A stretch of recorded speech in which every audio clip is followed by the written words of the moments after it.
La petite ville de Gressier se trouvait à l'épicentre du tremblement de terre du 12 janvier et elle a été presque entièrement détruite. Le siège social de notre partenaire ETK se trouve à Gressier et ETK a perdu son centre de formation agricole ce jour-là. Malgré cela, le personnel d'ETK a repris ses activités sans tarder afin de prêter main forte à la population de Gressier. Avec l'aide de Développement épais, ils ont distribué des tentes, de la nourriture et d'autres articles de première nécessité. Mais ils sentaient qu'ils devaient en faire davantage pour leur communauté, en particulier les paysans de Tiboucan, un secteur isolé de Gressier situé dans les montagnes. Après consultation avec la communauté et avec l'appui de Développement épais, on a lancé un projet pilote pour la construction de nouvelles habitations. 4 prototypes de maisons ont été conçus avec la participation de la communauté.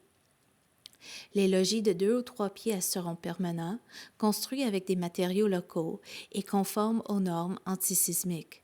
À la longue, 1400 maisons seront construites à Tiboucan et je suis venue visiter les préparatifs qui sont déjà en cours. La route de Tiboucan est escarpée et rocailleuse. Elle traverse une mince rivière dont le cours devient rapide et impraticable pendant la saison des pluies. Nous devons abandonner la voiture pour pouvoir continuer notre route. Nous continuons donc à pied. Nous longeons des tentes et des cabanes instables construites avec les débris des maisons qui se sont effondrées. Une de ces tentes est celle de Célina Tessier, une participante au projet pilote de construction de maisons des TECA. Elle m'invite gentiment à entrer dans sa tente. L'intérieur est sombre et étouffant, et une chaleur pesante vous enveloppe dès que vous y entrez. Sa maison s'est écroulée lors du séisme, mais elle est parvenue à faire entrer le peu de possessions qui lui reste à l'intérieur de sa tente. Un lit, quelques casseroles, des vêtements accrochés sur une corde à linge et des sacs de fruits. Le mur de chaleur se dissipe aussitôt que nous mettons les pieds dehors. Célina me montre fièrement le terrain où s'érigera sa nouvelle maison. Son ancienne maison, me dit-elle, était de l'autre côté de la route, mais elle ne veut pas reconstruire là-bas.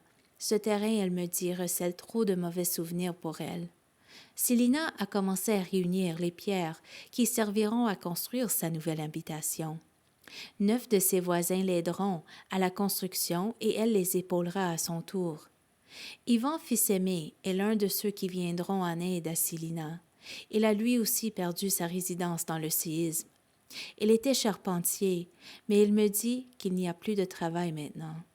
Sans cette entraide communautaire et le soutien des TECA, il serait presque impossible pour Célina, qui est âgée de 75 ans, de construire une nouvelle maison par ses propres moyens.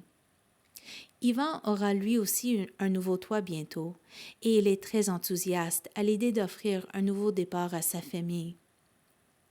Alors que nous commençons à redescendre la route, Vancol, qui travaille chez ETK, se tourne vers moi et me dit « Vois, ETK se rend où d'autres ne vont pas. ETK rejoint ceux que les autres ne peuvent pas rejoindre. » En regardant par-dessus la cime des arbres vers l'océan au loin, je me sens réconfortée de savoir que Développement épais est là pour les aider à s'y rendre.